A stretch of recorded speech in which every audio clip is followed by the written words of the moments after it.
Hello, and join us for another episode of In 5 Minutes, How Epigenetics Defeats Junk DNA. I'm Dr. Von Mancha. I have an undergraduate degree in biology at Florida State and a medical degree from UAB. I'm also a board certified family practitioner and a medical research scientist. On the bottom right here is one of my published articles. This is the central dogma, which was proposed by Francis Crick, the discoverer of the DNA helix, and it's the basis for the theory of evolution. In it, we have DNA, which goes to RNA, which then goes to protein, and it's only these three things that make up uh, the protein and natural selection. However, only 2% of our DNA codes for protein directly. So they ignored that 98% and called it junk DNA.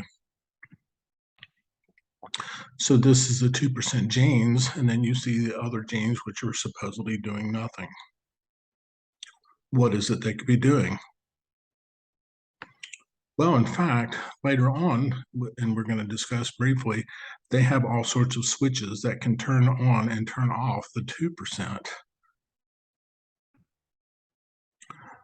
On the far left side, we see the central dogma as proposed by Dr. Crick, where DNA goes to RNA goes to protein. However, they ignored all the junk DNA, which went between the genes in red and caused splicing of their introns and other things. In fact, one set of introns with the gene can actually form up to 30,000 genes.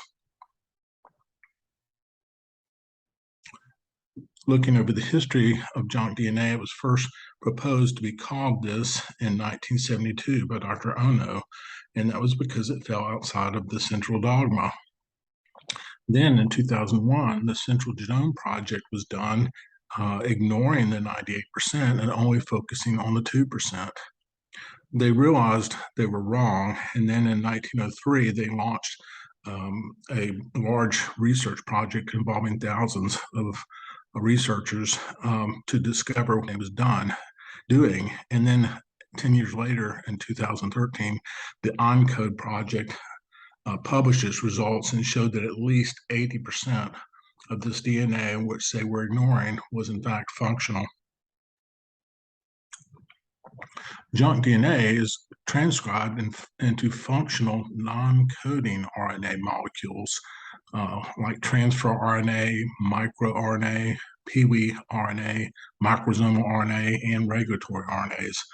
Other functions include regulatory sequences that control gene expression, scaffolding attachment regions, origins of DNA replication, centromeres and tetrameres, and introns, and the list continues to grow daily.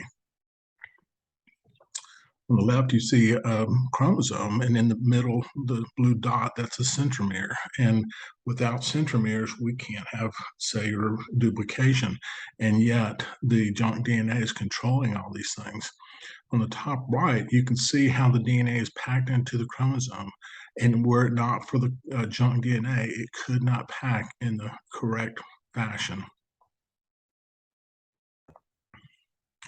Here's a busy slide of just some of the things that junk DNA is involved in. You can see that it's involved in recruitment of chromatin modifiers, regulation of chromosome looping, control of RNA decay.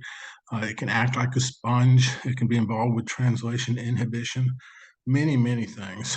And this was all considered junk because of the evolutionist labeling non-protein coding DNA as junk DNA. Finally, the journal Science published this article where it said that the ENCODE project writes the eulogy for junk DNA. There have been many articles to the same effect, as well as books, like on the right. This is an excellent book to buy and read by Nelsa Kara. She's a very good author, and she talks about junk DNA and its usefulness.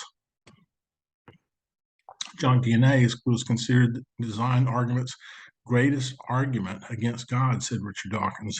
God made our DNA to be 98% junk just to confuse the creationists. Since then, Dawkins will hardly talk when asked about his opinions at this point. Join me at my Facebook group, Darwin versus Lamarck, and as we go over these issues and others.